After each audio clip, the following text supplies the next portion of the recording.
अब आप अगर ये सोचते हो कि आपके कुछ दुश्मन बन गए हैं, कुछ लोग आपसे ईर्ष्या कर रहे हैं, तो खुश हो जाइए। खुश हो जाइए कि कुछ लोग आपसे ईर्ष्या करते हैं क्योंकि आप में कुछ खासियत है। आप में अगर खासियत नहीं होती तो कोई आपसे ईर्ष्या कभी नहीं करता, क्योंकि आप में कुछ ऐसा है जिस कारण से आप लोगों की नज़रों में खटक रहे हैं। अब जब आप लोगों की नज़रों में खटक रहे हैं तो उसके लिए आपको चिंतित होने की ज़रूरत नहीं है। ना तो आपने किसी के साथ में कभी भी ईर्ष्या करनी है और ना ही किसी का बिगाड़ना है कुछ भी। बस करना इतना है आपने कि मैं आपको जो 2-3 बातें बताने जा रहा हूँ ना, आप उनको फॉलो कर लीजिए। देख लीजिए ये सारी की सारी दुश्मनियाँ ख़त्म होनी शुरू हो जाएंगी।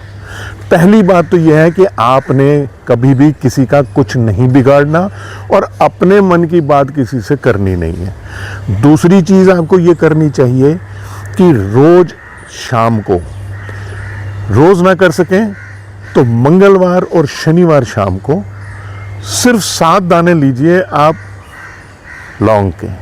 लौंग पूरी होनी चाहिए, अपने बाएं हाथ में रखिए, यूँ बंद कीजिए और एंटी क्लॉकवाइज, यानी ये क्लॉकवाइज है और ये एंटी क्लॉकवाइज है, ऐसे 7 बारी घुमाना है। आप 7 बारी घुमाएं, थोड़े से कपूर पे उसे जला दीजिए। विदेश में रहते हैं, मत जलाइए। ये लौंग बाहर ले जाके किसी पेड़ के नीचे डाल आइए। सड़क पे भी नहीं फेंकते आप वहाँ पर, कोई बात नहीं, घबराने की कोई बात नहीं है। आप कहीं निर्जन स्थान पे फेंक आएँ, कोई ऐसे स्थान पे फेंक आएँ जहाँ पर बहुत कम लोग आते जाते हों। ये काम दूसरा हो गया।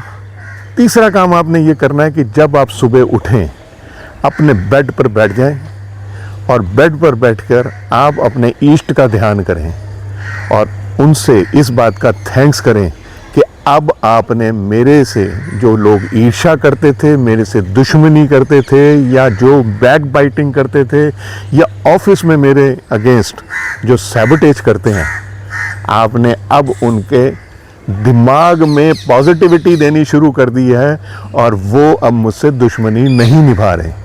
इसे निरंतर करते रहिए जब तक आप आश्वस्त ना हो जाएं कि अब आपके दुश्मन, अब आपसे ईर्ष्या करने वाले ख़त्म होते जा रहे हैं। देखिए, अगर आप नाम जानते हैं किसी का जो आपसे दुश्मनी निभा रहा है, तो जब आप अपने सर से लौंग मार रहे हो तब उसका ध्यान ज़रूर करें कि संभल जाओ।